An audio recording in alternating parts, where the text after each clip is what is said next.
नमस्कार दोस्तों, DS homeopathy channel में आप सभी लोगों का बहुत बहुत हार्दिक स्वागत है। आज हम एक नए वीडियो के साथ में आपके समक्ष में फिर से हाजिर हूं और आज का टॉपिक है हिस्ट्री ऑफ बायोकेमिक साल्ट। इसको हम 12 टिश्यू साल्ट भी बोलते हैं। आज हम इसकी हिस्ट्री को लेकर के बात करेंगे कि ये 12 टिश्यू साल्ट की इसका क्या बैकग्राउंड है, इसका कैसे इन्वेंशन हुआ, इसमें किन किन लोगों का योगदान है।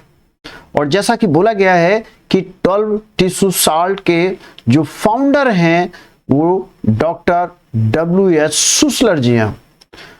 डॉक्टर डब्ल्यू.एस. सुसलर, इनका जन्म 21 अगस्त 1821 में इनका जन्म हुआ था। ये कहां हुआ था? जर्मन के ओल्डनबर्ग सिटी में। और इन्होंने इस फील्ड में इतना ज्यादा योगदान दिया क्योंकि ये किसी को नहीं पता था कि ये 12 टिश्यू साल्ट से हम अपने शरीर के किसी भी रोग को कंप्लीटली क्योर कर सकते हैं। ठीक है दोस्तों, तो सबसे पहले हम चर्चा करेंगे हम डॉक्टर डब्ल्यू.एस. सुसलर के बारे में। तो डॉक्टर डब्ल्यू.एस. सुसलर का जन्म ओल्डनबर्ग जर्मनी में हुआ था। सेम हमारे डॉक्टर महात्मा हेनीमैन जी का भी बर्थ जर्मन के मेसन शहर में हुआ था। तो इसका मतलब homeopathic treatment system and biochemic treatment system दोनों ही हमारे जर्मन से आए हैं। इनका इसमें बहुत बड़ा योगदान रहा है। अब मैं अगर ये बात करता हूं डॉक्टर डब्ल्यू.एस. सुसलर के बारे में, तो ये बचपन से ही बहुत स्टूडियस रहे हैं, बहुत इंटेलेक्चुअल हाई रहे हैं। ये इस पर हमेशा इतनी पढ़ाई करते थे कि कोई भी परफॉर्मेंस देने के लिए ये अपना 100% एफर्ट ये लगा देते थे कि किसी भी तरीके से इन एनी हाउ जैसे भी हो 100% वो एफर्ट्स दे करके वो सफलता हासिल करने के लिए माने जाते थे। अब अगर ये मैं बात करूं कि ये फॉरेन लैंग्वेज के लिए बहुत ज्यादा डिवोटी रहते थे। वो चाहे लैटिन भाषा हो, ग्रीक भाषा हो, फ्रेंच हो, इंग्लिश हो, स्पेनिश हो, इटालियन हो या कोई भी भाषा हो, हमेशा ये बहुत ज्यादा स्टूडियस के साथ साथ ये लेबोरियस भी थे। और जब ये छोटे थे और जब धीरे धीरे जब यंग अवस्था में आया, इन्होंने डिसाइड कर लिया था कि एक होम्योपैथिक सक्सेसफुल मुझे प्रैक्टिशनर बनना है। इवन जो इनके भाई थे उन्होंने भी इनके लिए बहुत ज्यादा सहयोग किया था। उन्होंने यहां तक भी इनको एक चैलेंज भी दे दिया था कि अगर आप लीगली इसमें प्रैक्टिस आप करेंगे, भले ही आपको हायर क्वालिफिकेशन की जरूरत हो, उसके लिए भी हम आपकी हेल्प करेंगे, लेकिन आपको लीगली होम्योपैथिक प्रैक्टिस आपको करना होगा। ये डॉक्टर डब्ल्यू.एस. सुसलर ने इस चैलेंज को उन्होंने एक्सेप्ट किया कि आप ठीक है, आप मुझे कंडीशन दे रहे हैं, हम जरूर और भी हम हायर क्वालिफिकेशन अचीव करके एक सक्सेसफुल प्रैक्टिशनर के तौर पर या होम्योपैथिक प्रैक्टिशनर के तौर पर हम इसको जरूर प्रैक्टिस करेंगे। तो डॉक्टर सुसलर ने जब ये चैलेंज एक्सेप्ट किया, इसके बाद में उसी दिन से फिर स्टडी में लग गया और इन्होंने बर्लिन यूनिवर्सिटी से फिर इन्होंने एमडी की पढ़ाई शुरू कर दी। और एमडी की पढ़ाई कंप्लीट करने के बाद में एक सक्सेसफुल होम्योपैथिक प्रैक्टिशनर के तौर पर अपना कारोबार फिर से ओल्डनबर्ग में संभाल कर स्टार्ट कर दिया।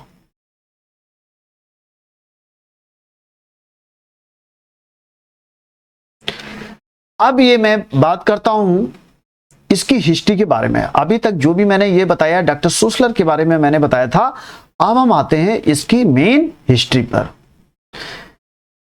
तो 12 टिश्यू साल्ट या 12 टिश्यू रेमेडी या 12 टिश्यू मिनरल्स के नाम से different types of the name हम इनको बोलते हैं। अभी तक हम यही सुनते चले आ रहे थे कि मेन हमारे 12 टिश्यू रेमेडी या 12 टिश्यू साल्ट ही तक हम लोग सीमित हैं। ऐसा नहीं है दोस्तों, 21 और भी इनऑर्गेनिक साल्ट का या 21 मिनरल्स का इन्वेंशन उसी टाइम पर किया गया था, बट जो इंडिया में हम लोग सिर्फ वही 12 इनऑर्गेनिक साल्ट के बारे में ही हम पढ़ते चले आ रहा। दूसरी बात, बायोकेमिस्ट्री या biochemic treatment of disease system, ये एक दोनों ही सिमिलर है। बायोकेमिस्ट्री का ही फॉर्म हमारा बायोकेमिक ट्रीटमेंट सिस्टम वहां से ही निकल करके आया है। और जब भी कभी मेडिकल साइंस में एक जब न्यू फेज आता है तो उसको लेकर के लोग बहुत ज्यादा परेशानी भी उनको उठानी पड़ती है। लोगों के रिफरकेशन से, लोगों के प्रोटेक्शन से वो हमेशा इतना प्रोटेस्ट करते हैं कि वो नए ट्रीटमेंट सिस्टम को आने नहीं देना चाहते हैं। ठीक है दोस्तों, तो अब मैं ये बात करता हूं doctor Christian Friedrich Samuel Hahnemann, ये भी जर्मनी से बिलोंग करते, जो कि मैंने आपको बताया था। इनकी जब डेथ हुई थी, डेथ होने से पहले 3 इनऑर्गेनिक साल्ट पर इन्होंने बहुत अच्छा काम किया था। वो पोटास, सैलिशिया एंड साल्ट, ये 3 साल्ट पहले ही बोल के गए थे ये हमारे इनऑर्गेनिक साल्ट हैं, इनकी डिफिशियंसी से ये बीमारी हो सकती है। अगर इन साल्ट से डिफिशियंसी को फिलअप कर दिया जाए तो ये हमारी प्रॉब्लम परमानेंट क्योर हो जाएगी। नेक्स्ट मैं आता हूं, 1832 में एक जर्नल पब्लिश हुआ स्टेप्स आर्चिव नाम से। उसमें देखा गया कि essential component part of the human body, उसमें मेन इसेंशियल कंपोनेंट का ऑलरेडी इन्वेंशन हो चुका था। अगर ये इसेंशियल कंपोनेंट हमारे बॉडी में या इसेंशियल मिनरल्स ये बॉडी में डाल दिए जाएं और अकॉर्डिंग टू उनके इंडिकेशन से, उनका इंडिकेशन अकॉर्डिंग टू जिसको हम बोल सकते सिम्टम्स, जो सिम्टम्स आ रहा है उस सिम्टम्स के अकॉर्डिंग हम वो मिनरल या इसेंशियल कंपोनेंट उसके बॉडी में अगर हम डाल देंगे वो हमारी प्रॉब्लम ठीक हो जाएगी। नेक्स्ट 1832 के बाद में 1846 में अगेन एक जर्नल पब्लिश हुआ डॉक्टर हेयरिंग के द्वारा, जिसको हम डॉक्टर कॉन्स्टेंटाइन हेयरिंग बोलते हैं, कॉन्स्टिट्यूएंट ऑफ ऑल बॉडी। तब ये देखा गया कि यहां पर एक कॉन्स्टिट्यूएंट ऑफ ऑल बॉडी, इसका मतलब ये जो मिनरल्स का जो इन्वेंशन हुआ था ये बहुत इंपॉर्टेंट है कि अगर ये इसेंशियल बॉडी में मिनरल्स अगर डाल दिए जाएं तो ये प्रॉब्लम वहां से फिनिश हो जाएगी, या जो भी हमारे डिजीज के जो सिम्टम्स जो आ रहे हैं वो कंप्लीटली क्योर हो जाएंगे। ये 1846 में किया गया। अब ये डॉक्टर ग्रोविल्स ने भी कुछ इंफॉर्मेशन कुछ कलेक्ट की, इन्होंने भी अपना बताया, कुछ इनको भी इंफॉर्मेशन वही मिनरल्स के बारे में मिली और उन्हीं मिनरल्स के बारे में आप देखोगे कुछ और भी इंफॉर्मेशन उन्होंने कलेक्ट की। देन आफ्टर डॉक्टर सुसलर ने सभी को कंपाइल करके एक अपना ओपिनियन दिया और वो ओपिनियन था एक न्यू सिस्टम। न्यू सिस्टम के अंदर में फिर कुछ ऐसे ऐसे उन्होंने सिम्टम्स लिए, सिम्टम्स के अकॉर्डिंग मेडिसिन फिर वो कुछ निकल करके आई और उन्होंने देखा कि अगर ये प्रॉब्लम है तो वहां पर ये अगर मिनरल अगर दे दिया जाए तो वो कंप्लीटली क्योर हो जाएगा। अब हम आते हैं, फिर एक जर्नल पब्लिश हुआ 1873 में, एक जर्नल पब्लिश हुआ जिसको होम्योपैथिक थेरापेटिक्स बोला गया। उस होम्योपैथिक थेरापेटिक्स में जैसे हम कह सकते हैं कि कुछ थेरापेटिक्स में क्या है, पर्टिकुलर डिजीज और उसके लिए पर्टिकुलर मेडिसिन। वहां पर भी आप देखोगे बायोकेमिक के बारे में इंडिकेशन रहते हैं।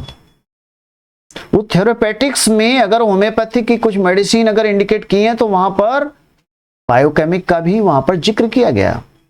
आज देखिए होम्योपैथिक बहुत सारा जो बायोकेमिक के मिनरल्स हैं वो डाइल्यूशन फॉर्म में हमारा होम्योपैथिक उसको यूज करता है। जैसे कि मैं एक छोटा सा साल्ट की एक मैं बात कर रहा हूं, natrum mur. Natrum mur as a homoeopathically भी यूज कर सकते हैं और बायोकेमिक में भी हम इस्तेमाल कर सकते हैं। आफ्टर 5 मंथ्स के बाद में लेप्चिंग के द्वारा इसमें अपोजिशन विरोध किया गया, नहीं ये कोई भी 12 टिश्यू मिनरल्स कोई भी ट्रीटमेंट एक सिस्टम नहीं है, ये किसी बीमारी को ठीक नहीं कर सकता है। अगेन एक जर्नल पब्लिश हुआ, डॉक्टर सुसलर ने एज ए न्यू सिस्टम में फिर उन्होंने उनका रिप्लाई दिया, जो भी उनके डाउट्स थे, जो कि डॉक्टर लेप्चिंग के द्वारा जो ये अपोज किया जा रहा था उसका उन्होंने रिप्लाई दिया।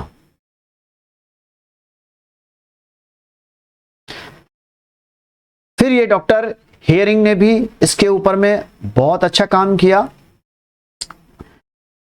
देन आफ्टर 1873 में एक मेडिकल इन्वेस्टिगेटर जर्नल में फिर यह पब्लिश किया गया डॉक्टर सुसलर के द्वारा इंग्लिश लैंग्वेज में। देन आफ्टर कॉन्स्टेंटाइन हेरिंग की तरफ से एक नोट पब्लिश किया गया 12 टिश्यू रेमेडी के नाम से।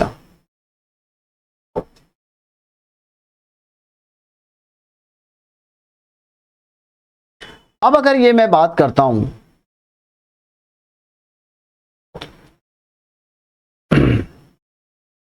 Doctor Schuessler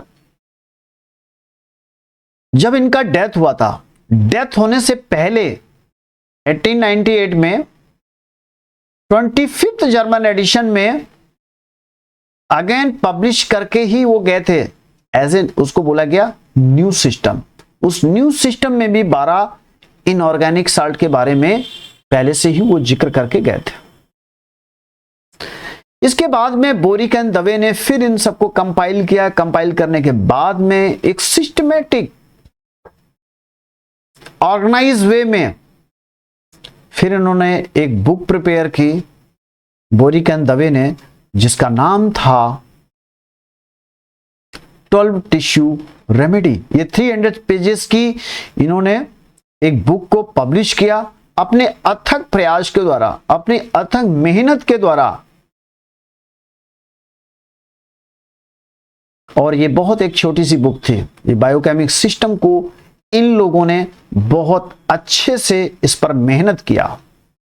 then after doctor carry ने भी इसके ऊपर में बहुत अच्छा काम किया और बुक भी पब्लिश की। तो आज हमारे प्रेजेंट टाइम में 12 टिश्यू रेमेडीज को लेकर के बहुत सारे डॉक्टर अपने प्रैक्टिस में इनको इन्वॉल्व कर लिया। इवन होम्योपैथिक वाले भी बिना बायोकेमिक के वो कंप्लीट ट्रीटमेंट अपने होम्योपैथिक ट्रीटमेंट सिस्टम को नहीं मान रहे हैं। वो कह रहे हैं कि जब तक बायोकेमिक नहीं होगा मैं अपना कंप्लीट ये ट्रीटमेंट सिस्टम हम नहीं मानेंगे। तो होम्योपैथिक वालों ने बायोकेमिक को भी लेकर रखा हुआ है। ठीक है दोस्तों, अभी तक जो दोस्तों हम लोग पढ़ते चले आ रहे थे, ये हमारे 12 इनऑर्गेनिक साल्ट। कैल्शियम ग्रुप है, calcarea fluor, calcarea phos, calcarea sulph, ferrum phos. फिर हमारा पोटेशियम ग्रुप है, कैलीम्यूर, कैलीफॉस एंड कैलीसल्फ। फिर हमारा मैग्नीशियम ग्रुप है जिसको मैगफॉस जानते हैं। फिर हमारा सोडियम ग्रुप है, natrum mur, natrum phos, natrum sulph. और देन आफ्टर हमारा सैलिशिया। ये बताया गया है जिसमें कि कलकरिया फ्लोरिका 12x में बहुत अच्छे उसके रिस्पांस है, फेरम फॉस 12x में उसके बहुत अच्छे रिस्पांस है। बट अगर इंडिया में ले लें तो फेरम फॉस हमारा 3x के बहुत अच्छे रिजल्ट है। बट अगर जर्मन या यूएस में लेंगे तो 12x के अच्छे रिजल्ट है। वो सबका अलग अलग अकॉर्डिंग टू क्लाइमेट उन्होंने अपना चेक किया होगा, जो भी रिसर्च किया होगा कि देखा कि इस पोटेंसी को लेने से बहुत अच्छे उसमें रिस्पॉन्स और रिजल्ट आते हैं। इसी तरीके से सैलिशिया भी हमारी 12x पोटेंसी में बहुत अच्छा काम करती है। ये अभी तक तो हम लोग 12 इनऑर्गेनिक साल्ट हम लोग पढ़ते चले आए। अब हम बात करते हैं 21 हमारे इनऑर्गेनिक साल्ट हैं जो कि उसी टाइम पर उनका इन्वेंशन कर लिया गया था, ये हमको पता नहीं है। तो 12 जो हमारे इनऑर्गेनिक, जो हमारे मेन साल्ट हैं, उसमें अगर 21 को ऐड कर दें तो टोटल कितने हुए? 33। तो 33 हमारे इनऑर्गेनिक साल्ट ये किसी भी बीमारी को ठीक करने के लिए सक्षम है और इसका रिस्पांस 100% आता है। बहुत सारे डॉक्टर सिर्फ बायोकेमिक अपना ट्रीटमेंट सिस्टम से ही किसी भी डिजीज को वो ठीक करते हैं। वो चाहे आपका कैलियम आर्सेनिकम सम हो, या कैलियम ब्रोमेटम हो, या कैलियम जोडेटम हो, या लिथियम म्यूरेटिकम हो, ये हमारे 21 और भी इनऑर्गेनिक साल्ट है। ये दोस्तों आपको किसी ने नहीं बताया होगा, तो ये ध्यान रखिएगा। हमारे 12 इनऑर्गेनिक साल्ट नहीं है, हमारे 33 इनऑर्गेनिक साल्ट हैं, लेकिन मेन हमारे 12 इनऑर्गेनिक साल्ट हैं और 21 हमारे एडिशनल हमारे 12 इनऑर्गेनिक साल्ट है। और इस ट्रीटमेंट सिस्टम से एक फायदा भी है। क्या फायदा है? कि जब मान लेते हैं, एक एग्जांपल मैं आपको दे रहा हूं, मान लेते हैं ड्राई कफ हुआ है, तो ड्राई कफ के लिए होम्योपैथिकली अगर आप ट्रीटमेंट करने जाएंगे तो आप देखेंगे उसमें 10, 20, 30, 40 मेडिसिन आपको निकल करके आती हैं। तो how you will select the medicine for dry cough? It is a very complicated. ये इतना कॉम्प्लिकेटेड है कि थोड़ा सा सिम्टम्स चेंज होने से मेडिसिन चेंज हो जाती है। ड्राई कफ में चाहे बेलाडोना को ले लीजिए, स्पॉन्जिया टोस्टा ले लीजिए, जस्टिसिया ले लीजिए, ड्रोसेरा ले लीजिए, ब्राइनिया ले लीजिए, रस्टॉक्स ले लीजिए, डल्कामारा ले लीजिए, मेफाइटिस ले लीजिए। तो ये हमारी इतनी होम्योपैथिक मेडिसिन है। बट अगर बायोकेमिक सिस्टम में जाएंगे तो only one medicine, natrum mur, वो पोटेंसी 6x भी दे सकते हैं, 12x भी दे सकते हैं, 3x भी दे सकते हैं। बड़े लोग हैं तो 4 टैबलेट करके दिन में 3 बार आप लेंगे, देखेंगे आपका प्रॉब्लम काफी हद तक ठीक हो जाएगा। बट हमेशा याद रखिए कि बायोकेमिक सिस्टम में हमेशा ल्यूकवार्म वाटर लेना जरूरी होता है, क्योंकि उसकी मोबिलिटी फास्ट हो जाती है जो भी हम इनऑर्गेनिक साल्ट हम इनटेक करते हैं। ठीक है दोस्तों, तो आई थिंक ये हमारा वीडियो बहुत अच्छे से समझ में, ये जो मैंने प्रेजेंटेशन दिया है बहुत अच्छे से समझ में आया होगा। तो प्लीज जो भी हमारे चैनल को पहली बार देख रहे हैं, प्लीज हमारे चैनल को सब्सक्राइब करिएगा, शेयर करिएगा, लाइक करिएगा। ऐसे ही हम आपके लिए नॉलेजेबल वीडियो लेके आते रहेंगे। तब तक के लिए take care, thank you so much. जय हिंद, जय भारत।